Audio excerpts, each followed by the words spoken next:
So let me start talking about cancer pain management. All of us who are in the medical fraternity are extremely familiar about cancer and the pain that comes with it. And the number of cancer pain patients is huge. The burden of cancer pain is huge.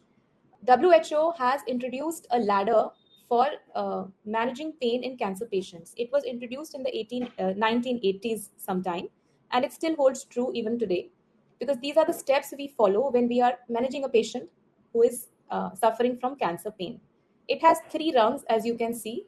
Now, I would want to introduce you to some interventions that we can do for cancer pain. So, since I am an interventional pain physician, there are a number of nerve blocks which can be done for cancer pain anywhere in the body.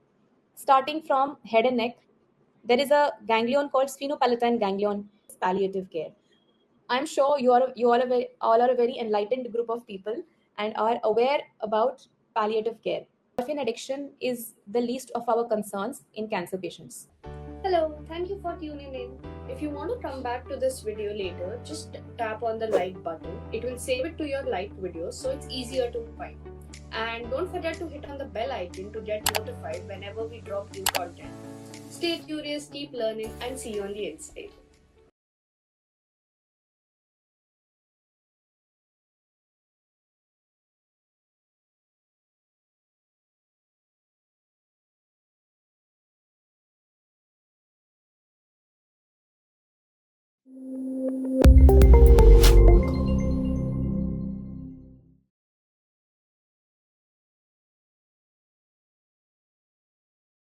Thank you very much, Dr. Sanika, for that kind introduction. And thank you for having me at this platform today. And I'm here to talk about cancer pain, palliative care, and advanced medical directives, where what is our stance in the current day scenario. So I am aware that you all have been exposed to this concept before. I just hope to build up upon it and share my experiences with you and some important points which I feel that everybody should know about cancer pain and palliative care. So let's start. If you have any queries, I think they will be answered at the end of the session. They'll be picked up by Dr. Uh, Sanika, and it'll be addressed at the end. So I'm going to start. Yeah, yeah, In the meantime, can I run the poll? yeah, sure.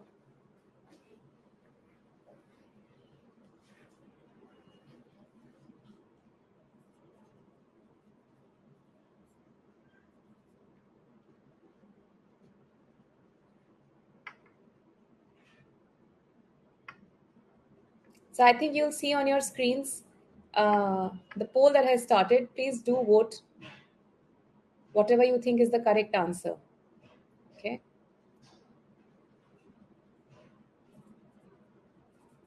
So regarding cancer pain, most of you have answered that multimodal analgesia is advised.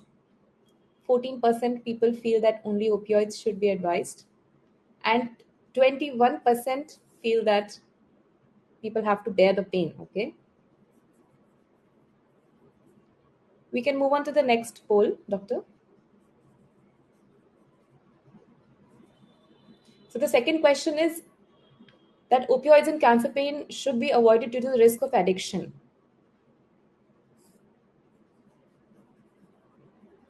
Yes or no? Okay. So 34% people say yes and 65 say no. Okay. We can move on to the next poll, doctor. This is just to assess and gauge what you all feel presently.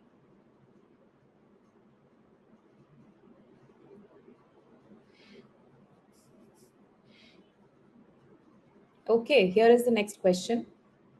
When should palliative care be integrated in cancer care? Should it be at the time of diagnosis, after completion of first line of therapies, at the terminal phase of life, or never?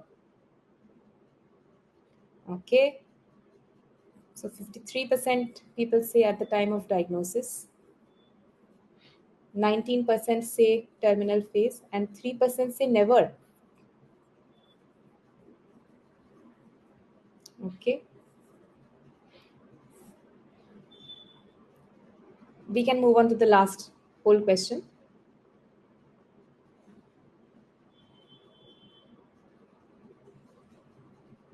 This is an interesting one. Advanced medical directives are recognized by the Indian legal system. Yes or no?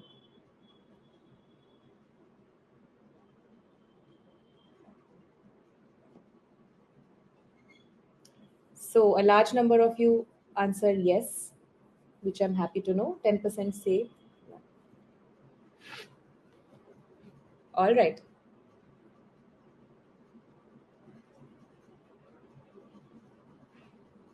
So thank you for your responses, everybody. Let me start talking about the topic that we have decided for today. We have already done these polls. So let me start talking about cancer pain management. All of us who are in the medical fraternity are extremely familiar about cancer and the pain that comes with it. And the number of cancer pain patients is huge. The burden of cancer pain is huge. There are about 18.1 million cases of cancer every year.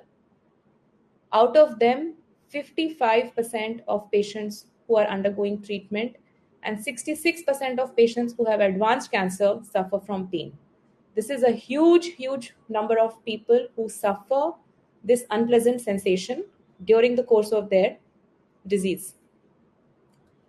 Cancer pain is a very unique kind of pain. It's not like any headache or back pain because there is a concept of total pain in cancer, which entails four dimensions of pain: the physical dimension, a psychological dimension, social dimension, and spiritual dimension. So, if I elaborate this a little bit, physical pain, of course, we understand it is the pain that the disease is causing in the body. In addition to that, whichever patient is there, say there is a 45-year-old male who has a CA, a carcinoma of the gallbladder. What else is going on in his mind? He has psychological pain because he is now extremely distressed as to what is going to happen to his family, who is going to earn for his family, who is going to take care of his wife and kids and parents. There is a lot of social pain because this individual was in a proper job earlier, and now he's not able to go to office. He used to be meet his friends earlier, now he's not able to meet his friends. There could be patients who have stomas or who have ulcers and wounds, and now they're not able to meet with people whom they used to meet earlier. So that is the social aspect of pain. And spiritual pain, of course, it comes with the question, why me? Why is this happening to me? So these four components contribute to what's called as total pain in a patient with cancer. Now, of course, if we focus only on the physical aspect, it can be nociceptive pain arising from the cancer. It can be neuropathic, which is happening because the lesion is invading into the nervous system, or usually it is a mixed kind of pain, whereby it is nociceptive plus neuropathic. Now, how do we manage this pain? Of course, proper assessment is very, very important. But first, if I talk about how we medically manage, especially the physical component of this pain, what do we do? There is something called as the WHO pain ladder. Are you all familiar with the WHO pain ladder? So I see some thumbs up going. WHO has introduced a ladder for managing pain in cancer patients. It was introduced in the 1980s sometime, and it still holds true even today because these are the steps we follow when we are managing a patient who is suffering from cancer pain. It has three rungs, as you can see: one, two, and three. At the bottom rung, this goes from mild pain, moderate pain, and severe pain. So at the bottom rung, the medications which are used are non-opioid medications with or without adjuvants. These non-opioid medications typically include drugs like paracetamol or NSAIDs. Now, if the pain is still persistent or it is moderate, then we move on to weak opioids. Weak opioids include medications like tramadol, tapentadol, and plus minus adjuvants. So we have to use adjuvants at each stage. If the pain is still persisting, if it is still very, very severe, then we stop the weak opioid and we move on to strong opioids. Strong opioids include drugs like morphine and fentanyl. Morphine is available as injections, it is also available as tablets. And fentanyl is available as an injection, also available as transdermal patches. So that's how we use these agents to provide good pain relief to our patients. Now, on the side, you will also see there's something called as interventional approaches. So there are a number of interventions or nerve blocks that can be done for cancer pain at any point, at any point in their pain. It can be done early on also. You need not wait for the pain to become very severe before you opt for interventional approaches for managing this pain. So this is the WHO pain ladder, which guides us how to manage the physical aspect of cancer pain. So as we were discussing, the first rung is non-opioids like paracetamol or NSAIDs. The second rung of the ladder is weak opioids like tramadol, tapentadol, even buprenorphine. The third rung is strong opioids like morphine and fentanyl. Adjuvants usually which are used can be anti-neuropathic medications, especially if we feel or realize that the tumor is invading into the nerves.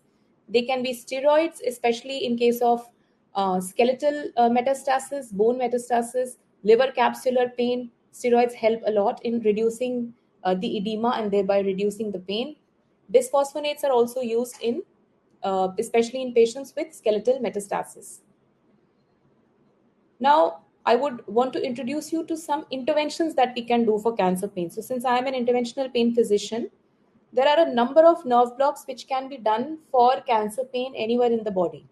Starting from head and neck, there is a ganglion called sphenopalatine ganglion, which is there, which can be targeted. It is one of the targets that can be blocked for achieving good pain relief in head and neck cancer situations.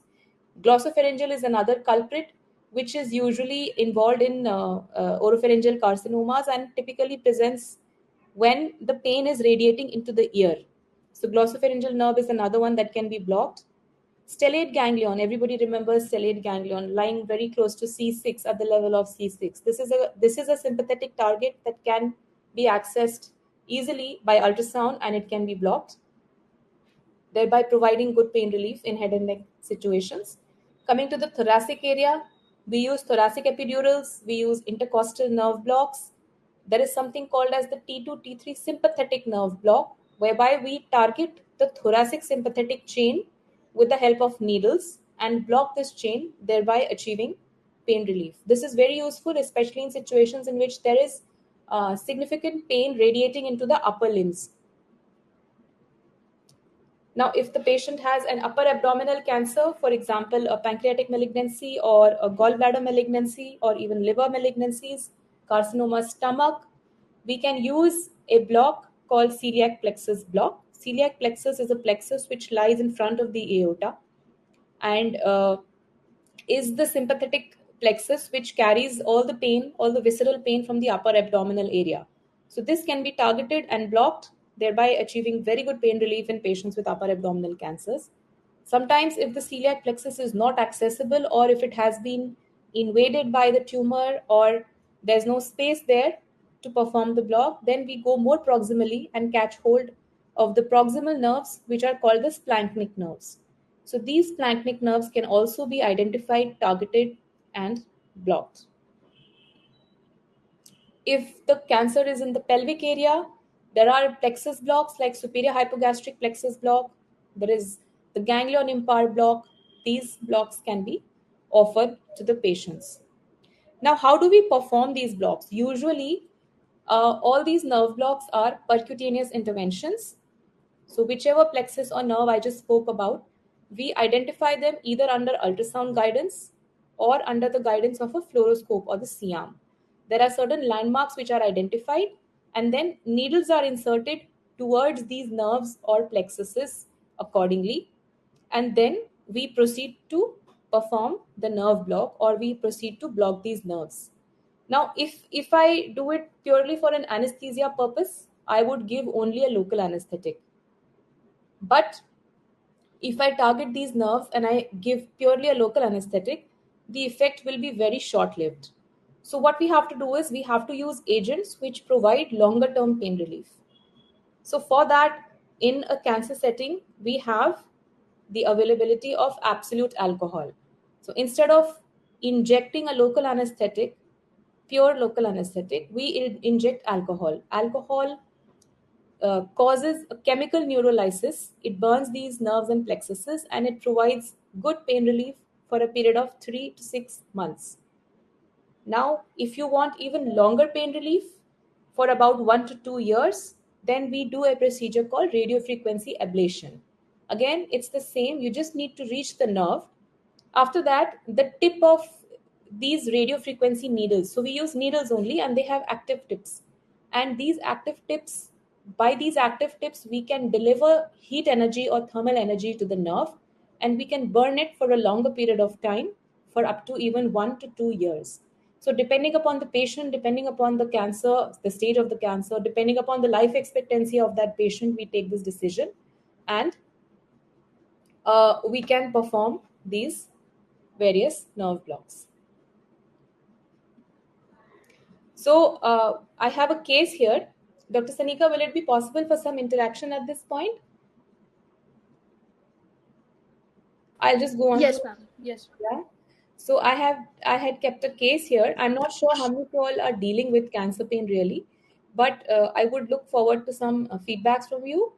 We have a case of a 57-year-old male with he has previous history of chronic pancreatitis, and now he has presented with severe upper abdominal pain. The CECT shows a mass at the head of the pancreas. On biopsy, it is an adenocarcinoma. PET scan is still awaited. PET scan tells us the extent or the spread of the disease. But the patient, this gentleman, is in severe pain. So how are we going to manage the pain of this patient? Any inputs or any feedbacks based on what we have just discussed?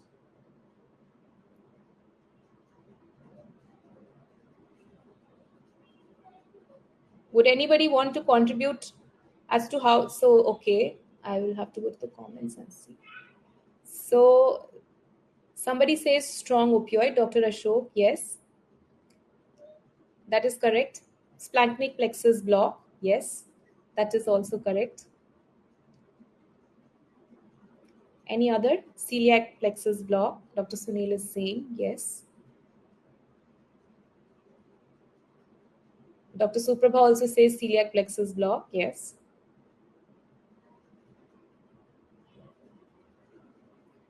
All correct answers. Anybody else wants to contribute or add to that? Celiac block. Everybody knows about celiac block. That's nice. Dr. PK. Okay. All right. So I'm actually very happy that most of you have told me which nerve block will be done in this case. And one person said strong opioids. But imagine this patient actually coming into your OPD. We do not have the logistics to immediately perform the block. So what are we going to do immediately? Ideally, what we do in these cases is we admit the patient, initiate IV pain medication. The IV pain medication, it is never a single medication. It is always multimodal analgesia. Paracetamol, always remember, is in 1 gram dose. It is used for fever, definitely, but it is also a very good analgesic agent, which is nephro safe.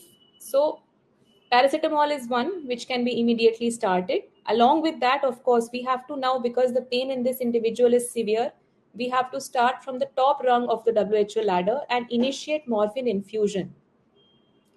Also, pancreatic malignancy is one which invades into the nerves a lot.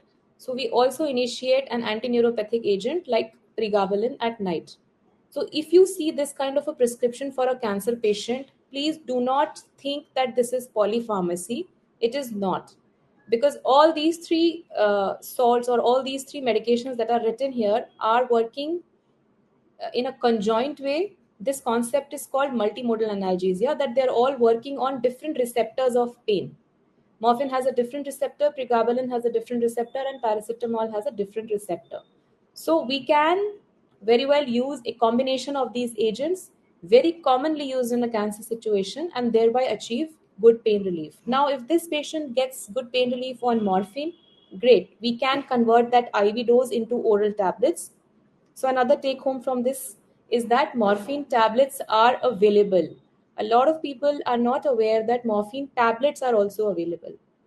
Even if we have to use injectables in the beginning, we can always convert that dose into oral tablets. They are very simple, small tablets, not expensive at all, and they can be initiated for the patient. Of course, if you have the resources, if you have the skill set, go ahead and perform a splanchnic nerve block or a celiac plexus block so that the patients get long-term pain relief. But our goals are both. We have to provide immediate pain relief and we have to provide sustained pain relief. Otherwise, these patients are always in pain and their quality of life is terrible. And because of the pain, they are not even able to come regularly for the chemotherapy sessions or for the surgeries which are planned. So it's very, very important to manage this pain. So that was a little bit about cancer pain.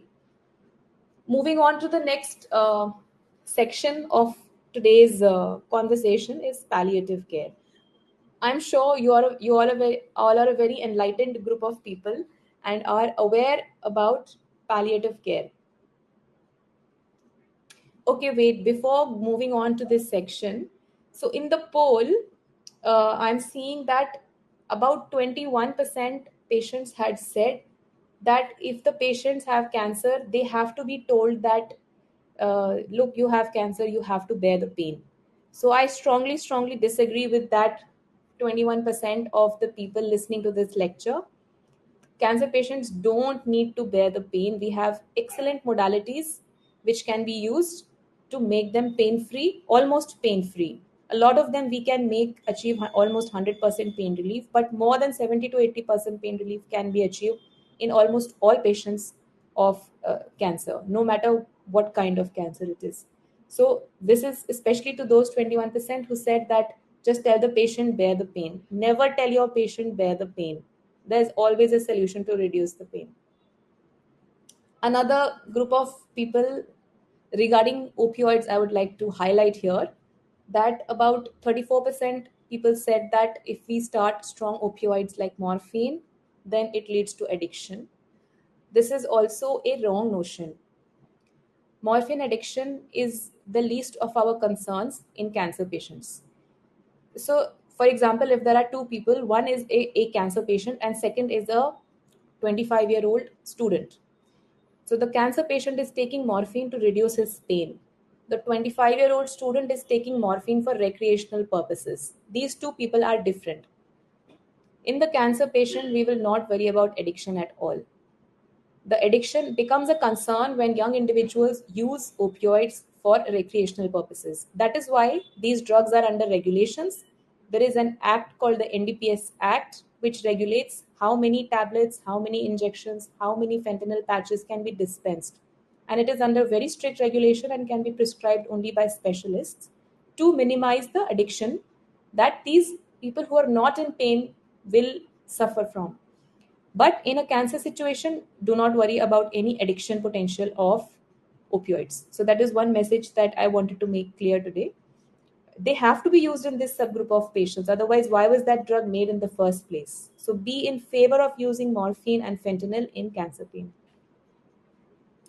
Now coming on to the next section of about palliative care.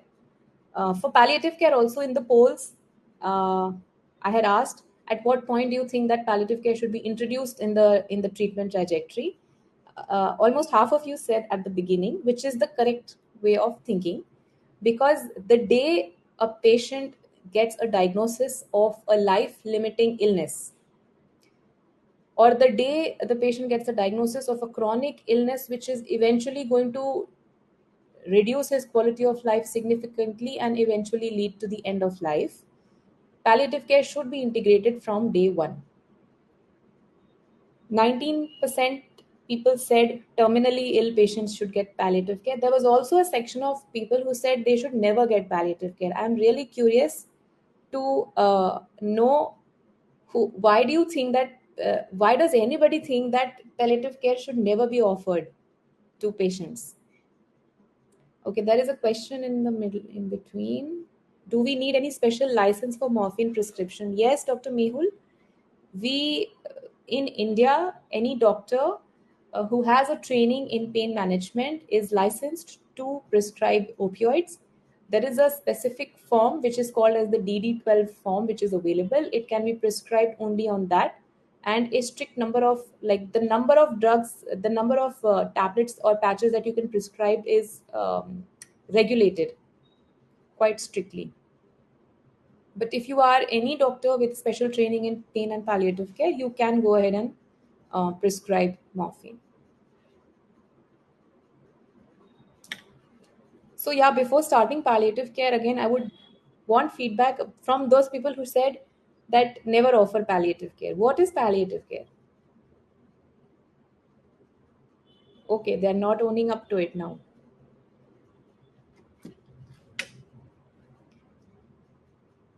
Palliative care is basically supportive care. The whole idea of palliative care. So if a patient comes to my OPD, uh, so Dr. Sunita is asking what exactly is palliative care. Ma'am, the word palliative comes from the word pallium, which means a cloak. So the idea comes from the fact that it is a kind of a care which you are providing even if you do not have a cure. So a doctor has literally two jobs: to cure and to care. We often forget to care. When patients come to me, say advanced cancer or with the diagnosis of cancer, I tell them, look, I am not an oncologist. I do not have a cure for your disease, but I can make your life comfortable for as long as I can. That is the whole concept or the idea of palliative care. It is effective pain management, effective symptom management, holistic care, addressal of the total pain of the patient, including all the dimensions that I had just mentioned a while back. That is the physical, psychosocial, spiritual, all these dimensions, and assisting the families and their caregivers to carry the patient right till the very end and face death the way they would want to. So, that is what palliative care is. It's a big subject all on its own. This is just a brief summary of what it's about. This is the bow tie model of the 21st century palliative care. Dr. Sunil is asking palliative care and end of life care. Please elaborate the exact difference. Sir, I think this slide will make it very clear. Palliative care is about pain and symptom management. That starts from day one. That is the supportive care that we are providing. End of life care happens at a much later stage when we have run out of all therapeutic options, and now all that remains is that we see that death is impending, and the care that we provide at that point of time is called end of life care. So end of life care is actually a component or a sub part of the whole blanket of palliative care. Palliative care is the only specialty which also includes bereavement care. Bereavement care is something um, that you provide to the families. If the patients die, the counseling or the support that you provide to the families after the death of the patient is called bereavement care. So palliative care is the only specialty who continues to care for their patients and their families even after death. So this is the whole concept of palliative care, supportive care, and end of life care. I hope it's clear about end of life care. It is just a component of palliative care. Most people make this mistake of thinking that only end of life care is palliative care. It's not true. How do we give palliative care? Symptom control in palliative care. We have to look at correcting the correctables, minimizing the symptoms, diminishing the perception of symptoms, and masking the distress of the symptoms. So I'll give you examples of each. Correcting the correctables, many times, for example, patients can have altered sensorium, and the reason can be dyselectrolytemia. So we provide palliative care by correcting the dyselectrolytemia. We correct the correctable. Or sometimes patients could have developed some infection or some sepsis, and we give antibiotics, we treat the infection part, and we correct the correctable. Minimizing symptom production. Minimizing symptom production, for example, pain. Pain is the most common symptom that we are seeing. So we have to minimize it by using the appropriate medications. Other symptoms which are very common in these patients include nausea. There can be nausea, there can be constipation, there can be breathlessness, there can be delirium, there can be the psychosocial distress that we discussed. uh, there are a number of symptoms which could be bothering the patient. So the job is to minimize that symptom production. For example, let's take the example of breathlessness. If a patient is breathless, we have to minimize that symptom. Now, how do we minimize the symptom production? We get a chest x-ray done. Say the patient has a pleural effusion, we get the pleural effusion tapped. So we have corrected the correctable and minimized the symptom of that patient. The same patient with breathlessness sometimes could come to us and we do an x-ray and we don't see any reversible cause. What do we do now? Do we put the patient on the ventilator? No. We start You will be surprised to know that morphine is also useful in diminishing the perception of breathlessness. So, actually, morphine is a useful drug in palliating breathlessness in these patients. So, we diminish the perception of the symptom in these patients. And lastly, mask the distress of symptoms. So, this is usually useful in case of bleeding situations. Sometimes a tumor can invade into a vessel and the vessel will bleed, and there's nothing you can do to stop it. The only thing you can do is tell the family to put a dark colored towel over that area. That is all you can do. This is what we can actually tell the patients to do at home in case they start bleeding at home, because there's no way that you're going to be able to stop the bleeding. So these are few examples of how we control and palliate symptoms in cancer care. Now I chose to talk a little bit about emergencies in palliative care, because I think that no matter what branch you're in, at least you should be aware of emergency situations and you should have a little knowledge as to how to be able to manage them. So these are few of the emergencies that can happen in palliative care. Coming to something called as malignant spinal cord compression, this can happen. It happens 70% in the thoracic region, where if the disease is there in a vertebra and it collapses and then it invades posteriorly and it compresses the spinal cord completely. This will lead to bladder and bowel symptoms and lower limb paraplegia or paraparesis. So, in case you come across a cancer patient who tells that I'm having back pain and I can't feel both my lower limbs, and I'm having difficulty in urination, I have not passed stool for the past so many days, immediately be alerted about malignant spinal cord uh, compression, because this is a time sensitive situation, and the treatment has to be initiated, maybe even surgery may be warranted. It has to be initiated within the first 72 hours of identifying the problem if we want to achieve any kind of reversible recovery in these patients. The incidence is 3 to 5. I'm seeing a lot of questions coming, so I think I'll just complete the presentation and I'll take them up at the end. So, 3 to 5% patients may suffer from malignant spinal cord compression due to various reasons. I told you pain would be the first sign, with sensory motor loss, sphincter function, and this is what is called as cauda equina syndrome, which we often read during our study years, MBBS years. It has to be managed with a combination of steroids, opioids, and adjuvants with good nursing care. So, here I would like to highlight that excellent nursing care is a very, very important component of providing good palliative care. Bed sore prevention. Bed sore prevention is another important aspect of making sure that the patient is well taken care of. DVT prophylaxis can also happen in a patient who is bedridden. So, another thing to remember, good rehabilitation, and never to forget psychosocial and spiritual support. Another emergency is superior vena cava obstruction or SVCO. This is what the patient will look like. This happens if there is any external or intraluminal compression and which interferes with drainage of the blood from the head and neck. So you will see patients with facial and upper extremity edema, shortness of breath.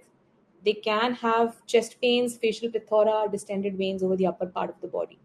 Again, an emergency that needs to be dealt with very quickly by medical management. Again, steroids and morphine. So, another lesson to learn from here, steroids and morphine are two very good friends of a palliative care physician in an emergency situation.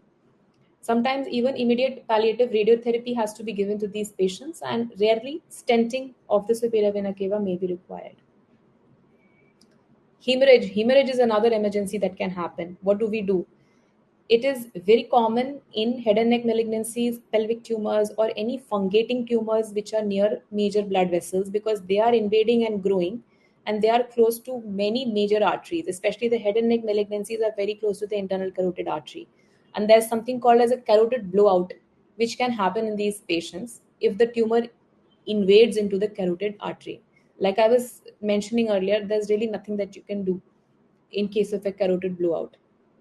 And leukemias, of course, because they don't have any clotting ability, especially if the platelet count is very low. So in these kind of patients, we need to have an anticipatory crisis plan. What are we going to do at this point of time? Like I said, use dark colored sheets, plastic sheets, disposable aprons, etc. And at this point of time, you can only make the patient comfortable and give them something which doesn't cause any pain, which doesn't cause any anxiety. So we use benzodiazepines, morphine, and tranexamic acid if it helps at all to reduce the bleeding. Another palliative emergency is hypercalcemia, again, very commonly seen in cancer because of multiple reasons. Because of PTH related protein, which is released by the tumor cells. It can happen because of the skeletal metastasis which has happened. So there are a number of mechanisms of hypercalcemia in malignancies. This can lead to a lot of neuropsychiatric symptoms in patients like anxiety, depression, uh, delirium, and all those things. So it needs to be identified and corrected on time. But hypercalcemia per se in itself, if it has happened, it is a poor prognostic factor. It indicates that further life is probably a span of few weeks only now for the patients. There are various treatments for hypercalcemia. I'm not going into the detail of this at the moment, but important ones remain IV hydration, good hydration, and using IV bisphosphonates when necessary. Okay. Coming to the next, delirium. Like I've been saying again and again, delirium is one of the symptoms which is more common towards more advanced and more terminal stages of the disease. Uh, of course, this is one of the family reported symptoms. Patients will not say I am having delirium. Family will tell, because they will notice changes in awareness, decreased attention span, irrelevant talking. Many times, patients' families tell us that this patient has been saying things that they are seeing God, or they are seeing people who are no longer with us, or something like that. So this there must be a non-medical or spiritual explanation about this as well, I'm sure. But the medical explanation is that these patients are having what we call terminal delirium. That is, they are seeing things which are not there. It can be hypoactive. It can be hypoactive, like slow or decreased speech and lower level of awareness. It can be hyperactive. Many times, a lot of us would have seen patients who are in ICUs and they are pulling out all their tubes and rise tubes and cannulas and things like that, and ready to walk out of the ICU or the ward. This is a hyperactive delirium, and sometimes it can be a mixture of both. Like I told you, the causes can be cancer and the treatment, some medications, electrolyte disturbances, even if in infection or severe pain, or even very funnily, unresolved constipation can also cause delirium. So, of course, we manage by hydration. Sometimes opioid switching is required by changing the opioids. For immediate management, we have to use antipsychotics like injection haloperidol and anxiolytics like benzodiazepine. Another emergency that we might see would be a pathological fracture, of course. So, if the bones are very weak and if they're studded with disease, then even a non traumatic event or even the slightest of movements can cause fracture, and then this is something that needs to be immediately treated or addressed. So, these were some of the palliative care emergencies that I wanted to discuss with you all today. Palliative care entails a lot more, a lot of other things also, even when the patients are stable and their families are stable and things like that. But just this is one section that I wanted to touch upon because it's important for everybody to react immediately if ever they come across these situations. Uh, so this again, okay. I think I'll break at this point because there are a lot of questions about palliative care that are coming in. Um,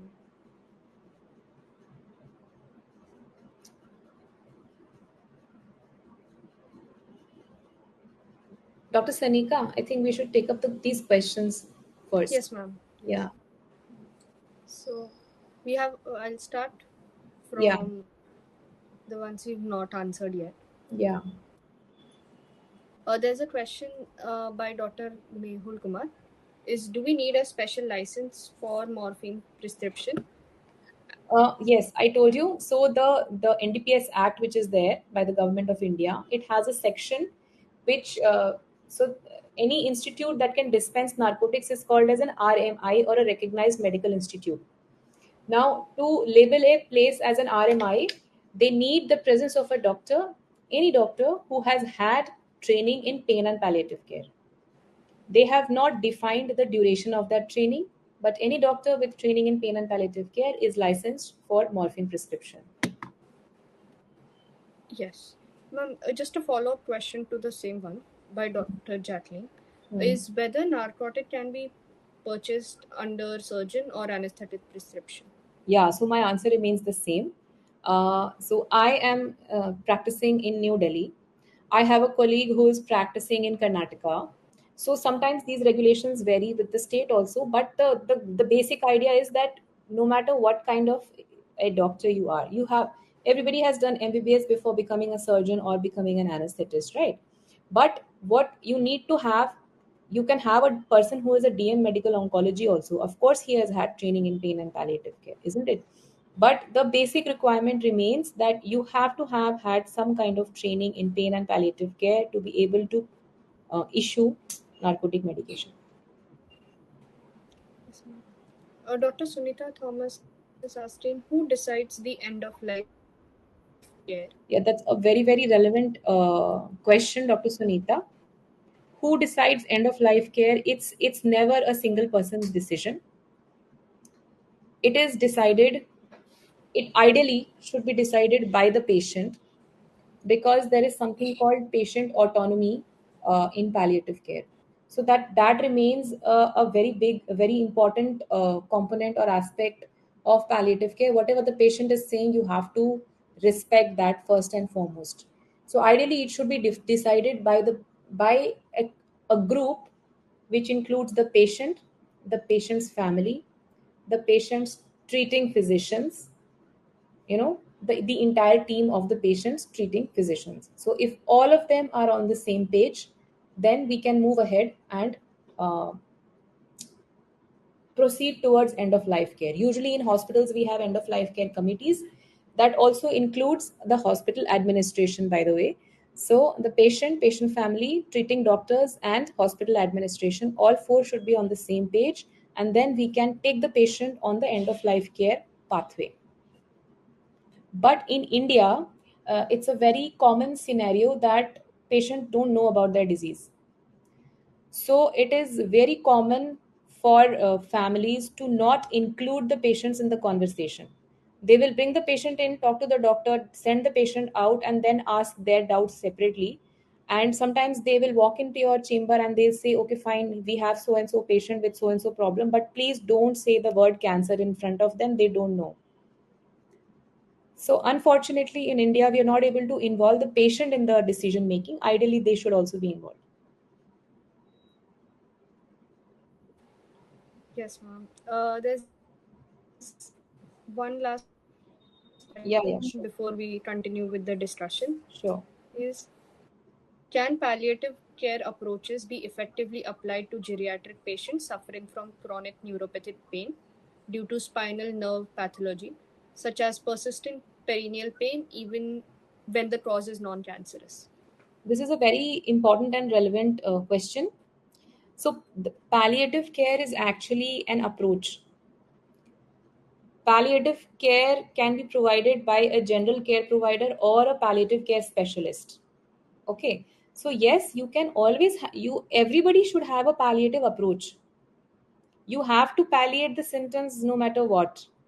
Especially Dr. Manish is asking about geriatric patients. Now, geriatric patients, he's asking about a very specific group who have chronic neuropathic pain due to spinal nerve pathology. Now, sir, these pains can be managed quite well. Perineal pain, nerve pathology pains, yes, even when they are non-cancerous, they can be managed very well. We have to take the palliative approach with these patients, that we have to address all the all four components or the all four dimensions of their pain. And especially in elderly population, yes, definitely the palliative approach should be integrated.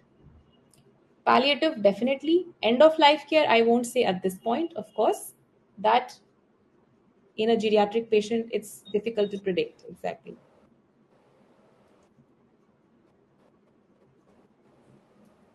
Ma'am, that is all the questions for now. We can continue with the Yeah, yeah, discussion. yeah, okay. So, the last part of today's discussion is about advanced medical directives, and I am extremely happy to know that you have been introduced to this concept before also, and are familiar that. So, most of you all knew, 89% of you all knew that Indian legal system has now uh, it has legalized the concept of advanced medical directives. What does it mean? It In our usual medical training, our medical training is that dying is prohibited. No matter what happens, you have to try and save the patient, save the patient, save the. Even if we are now at a point where all the interventions that we do are going to be medically futile, uh, death is considered as medical failure. But the thing to clarify or clear in our head is that it's not. Medical failure is actually failing to identify futile treatments and continuing to give those treatments to patients who are not going to benefit from them. So, this is one mindset that really needs to change. Dying is not prohibited, it is the natural course of event, it is the eventual ultimate truth. It is going to happen. How can we make it most painless, most comfortable, most dignified? That is what our focus should shift on after a certain point. So, I'm a good death. What is good death? It is free from all avoidable distress and suffering for patients, families, and caregivers, in general accord with the patients and families' wishes, and reasonably consistent with clinical, cultural, and ethical standards. So this is the definition of a good death. I'm 110% sure in my during my MBBS training I was never taught this concept. And a lot of people who specialize and super specialize in advanced branches are not introduced to this concept. But this is very, very important. How can we achieve this? You have the right to choose.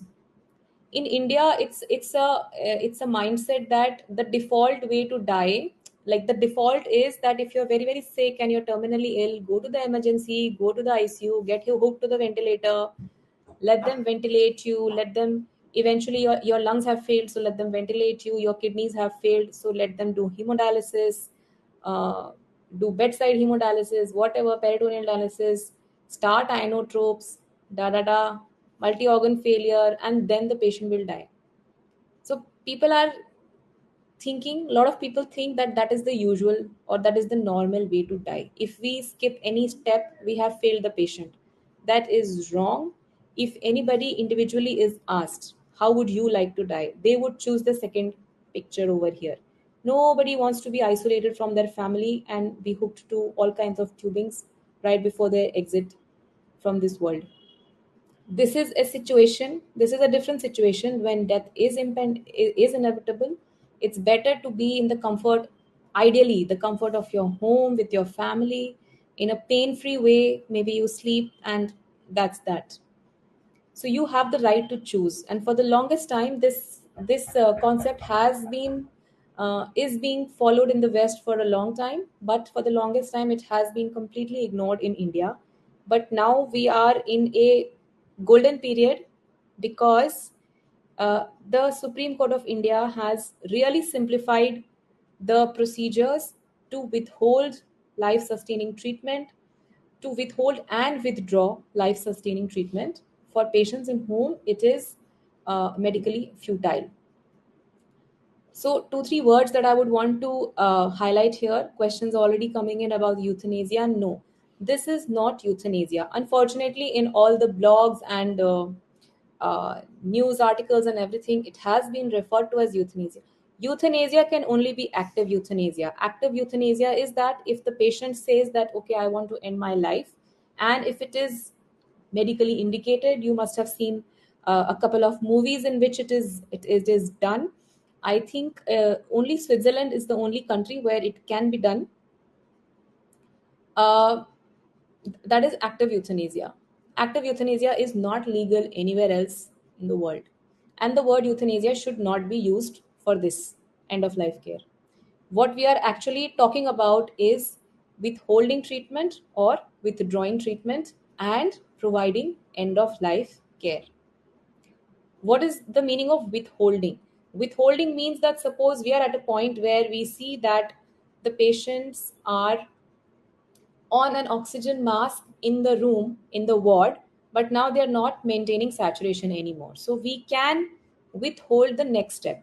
We can say, okay, don't go on to the next step. Don't put the patient on a non-invasive ventilation or a intubation.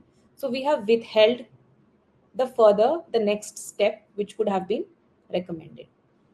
Or say if the patients are in the ward and the BP is falling, and we say, okay, don't start inotropes. It's okay. This is the natural process of the end of life. Don't start inotropes. So this is withholding.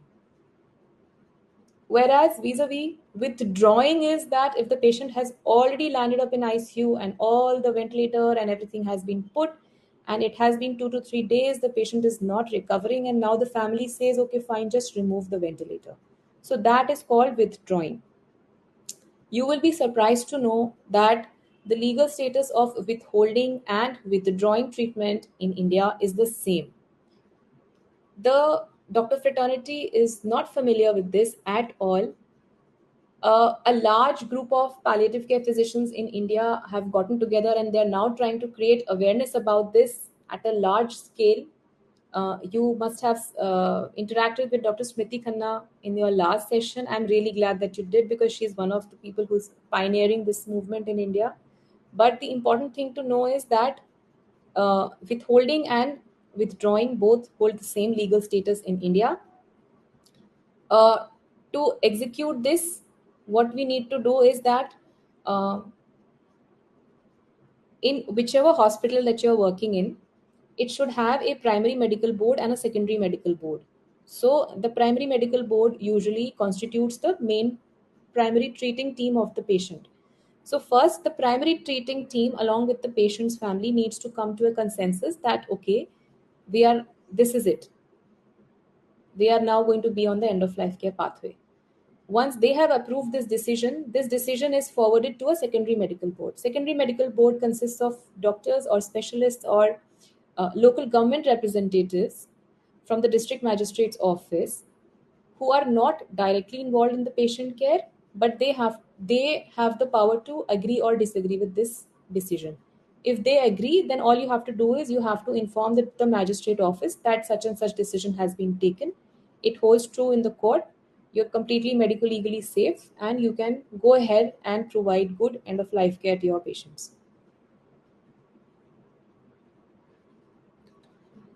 So this is one of the things that has recently just this year started in Mumbai, that there is a clinic for making a living will. So this is a first step towards creating awareness in the country that you can make a living will. Living will is the advanced medical directive. So I just want to clarify one thing here, that not everybody is going to have a living will or an advanced medical directive. You have the right to make it. So, if your patient whom you are treating in the hospital has an advanced medical directive, it makes it very easy for you to take the end of life care pathway for this patient.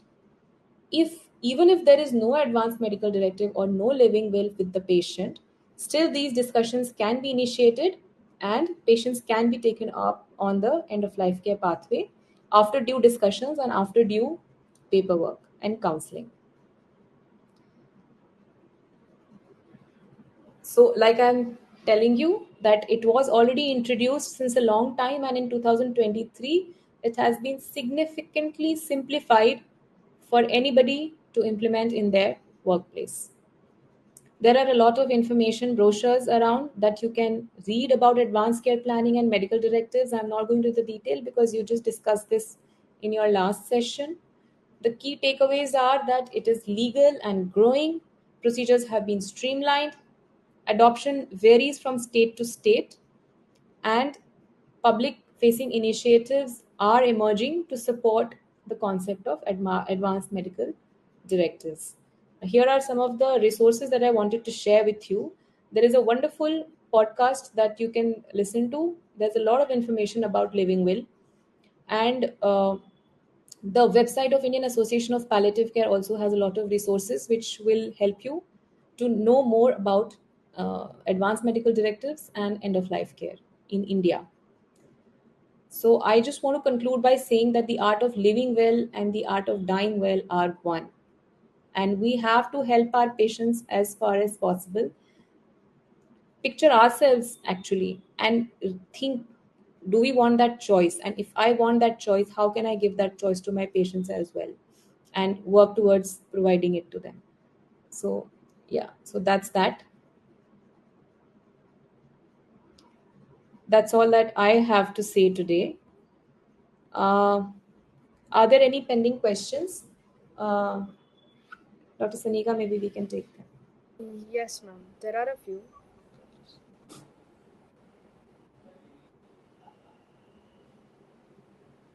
Is there any training center for palliative care? Many, so many. If you search on Google, Madam, Dr. PK Krishna Priya is asking this. Where are you from, ma'am? I think she's not there now. So I'll tell you. Um, Palliative care usually traditionally has been a training which people do after. Like for me, I did my MD in anesthesiology and then I did interventional pain and then I came into palliative care. So that was the route that I took.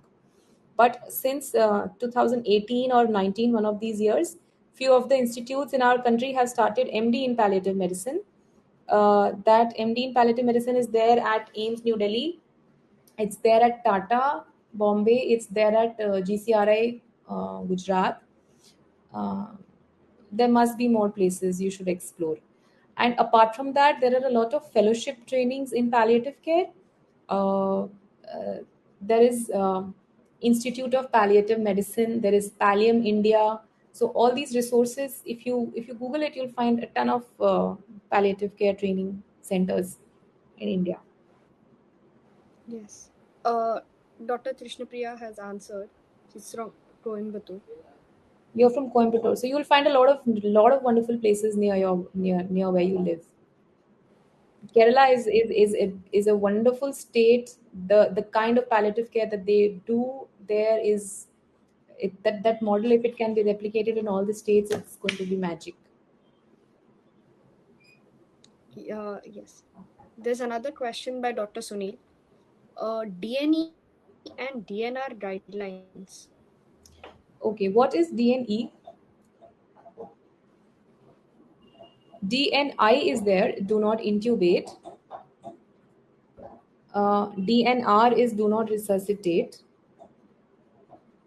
So I think they mean that. yeah, there's something called as DNR, or there's something called as ICMR calls it as DNAR, or do not attempt resuscitation. So yes, the guidelines are that as a part of the whole consent that you're taking, when you're explaining the patient about end of life care, you tell them about everything. Okay, you have to explain each and every medical intervention, and you have to explain the futility or the benefit of each and every medical intervention, and then you have to ultimately document if the patient and the family want it or not. So those that starts from intubation, ventilation, hemodialysis. So in that list only, we have to write or we have to mention resuscitation. So it actually forms a part of that bigger document. But there is also a separate document, which is the ICMR document for DNAR, do not attempt resuscitation. So everything should be very clear to the patients that, okay, this is what is usually done, and I don't want this. Sometimes patients could say, or families could say that, okay, fine, don't put the patient on ventilator, don't do dialysis, but if his heart stops, please, I want you to do chest compressions and try to revive. So that freedom or that choice you have to give to the family. Your job is to explain. The choice is theirs. Yes, ma'am. I think there's one last question by Dr. Mehul Kumar. Last question: cancer pain. Okay, so there is a book by Dr. Robert Twycross. Um, it's a very good book. I think you can start from there. Uh, okay, so I am forgetting the full name of the book, but it's by Dr. Robert Twycross. Small book. And there's another one. There's that Oxford Handbook of Palliative Medicine, the small one.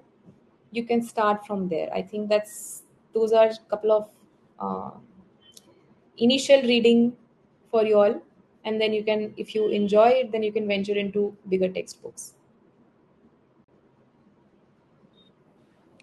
There are a lot of appreciative comments as well that have come in Thank you very that much, you and can go through.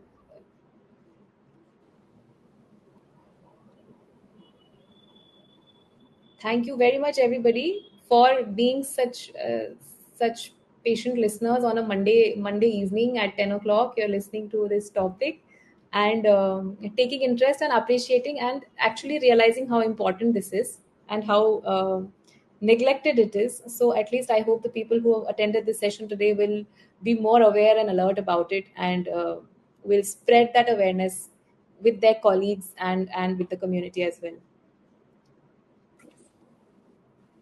Thank you so much, ma'am, for joining us. Uh, Thank you.